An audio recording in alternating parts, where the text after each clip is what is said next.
of an assault rifle.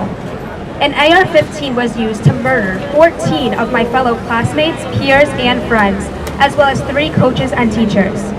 To be children and have to witness these things is surreal, and yet it continues to happen over and over again in our country.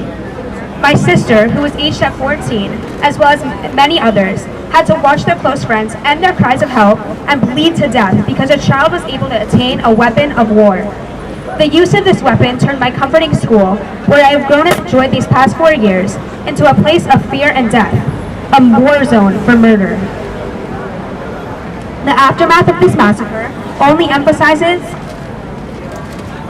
the issues within our laws that allowed this to happen. Nicholas Cruz should have never been able to purchase an assault rifle. In fact, no one should be able to.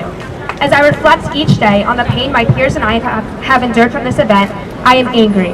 I am angry that he was able to buy this gun with his troubled background. I am angry that it was used on my friends. And I am angry that this gun and high-capacity magazines are so easily accessed by anyone in America.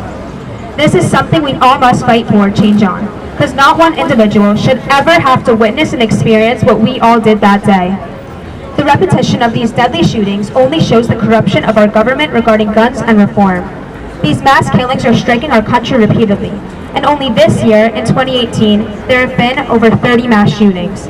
How is it that our country allows innocent children to witness massacres in their own schools, to spend their last moments on earth bleeding to death from bullet wounds? How can it be that this continues to happen and there is not enough change to stop it? It is unbearable to believe that we must fight this hard for reform, because our government and people do not understand, because they were not in those classrooms that day. They did not lose their daughters and sons or friends like many families did, and they do not know the true horror felt until it happens to their own community. Every life is important.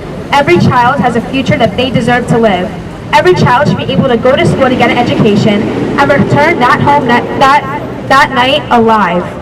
It sickens myself and so many others that these children will never be able to live their lives because they simply went to school on Valentine's Day. With the memory of the loved ones lost, we continue to fight for change, praying that this never happens again to another child or anyone. Remember those who do not have a voice anymore, and we will fight for them and for the safety of our people.